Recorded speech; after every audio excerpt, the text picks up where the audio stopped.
que nós temos que fazer quando nós temos uma avaliação do desenvolvimento infantil? Principalmente quando nós falamos a avaliação cognitiva.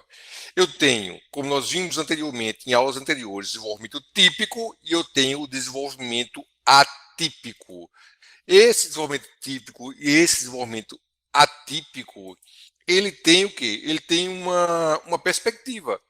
Cada criança, né, logicamente, ela tem um princípio que norteia o desenvolvimento dela, que vai por fases. Então, assim, uma criança ela pode estar um pouco atrasada, outra pode estar mais evoluída nesse desenvolvimento, mas segue um padrão. Então, o desenvolvimento, obrigatoriamente, ele segue um padrão.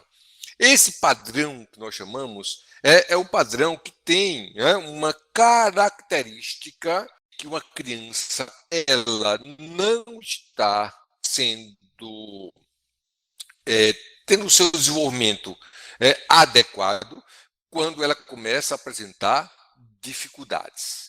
Essas dificuldades precisam ser detectadas pelo profissional, geralmente, e aí vem uma questão muito pontual e muito importante, geralmente a família consegue perceber, mas quando essa criança entra numa idade escolar, é, essas dificuldades tornam-se mais evidentes. Então, geralmente é assim que ocorre quando há um atraso cognitivo. Ela entra numa escolinha, ou numa creche, ou numa escola infantil, e em cima disso ela não consegue acompanhar. Então, os professores já começam a perceber que ela, né, está atrasada com relação às outras crianças da turma.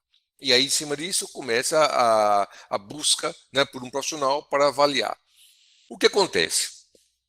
Nós precisamos, né, compreender que o desenvolvimento infantil ele é caracterizado por fases.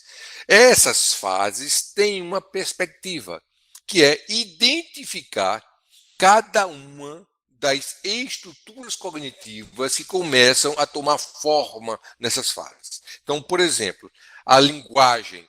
Só que a linguagem ela começa a se desenvolver na criança entre o nono mês, né, ao 12º, 13º mês aproximadamente. Né? Lembre-se que o desenvolvimento é assim, é aproximado.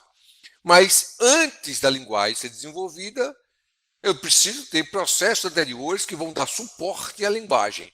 Então, esse suporte é o quê? É o processo de memória, ela precisa começar, né, a, a reter uma série de conteúdos para poder utilizar esses conteúdos da memória de trabalho e manipular os elementos.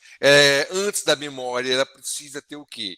É preciso ter os processos atencionais e perceptivos. O pensamento precisa ser formado, porque ele vai usar o que? Vai usar os elementos da memória. Então, numa sequência lógica, seria o quê? A atenção, a percepção, a memória, o pensamento, a linguagem.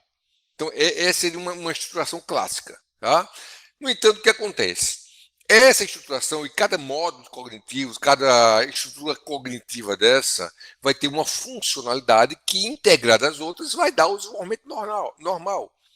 No entanto, o que acontece? Algumas crianças não conseguem ter um desenvolvimento normal porque há um comprometimento que vai gerar uma dificuldade ou olha só, é a característica de um transtorno. É isso que nós fazemos quando nós vamos avaliar a criança. Vamos observar a criança, né? Nós temos alguns tipos de avaliação. Por exemplo, nós temos uma avaliação comportamental, que é primordial, e essa avaliação comportamental ela é qualitativa, tá? Lógico, tem instrumentos quantitativos também, mas eu preciso, no primeiro momento, observar a criança. Eu tenho os instrumentos quantitativos, que são instrumentos normatizados. Esses instrumentos são mensurativos, ou seja, esses instrumentos são de mensuração.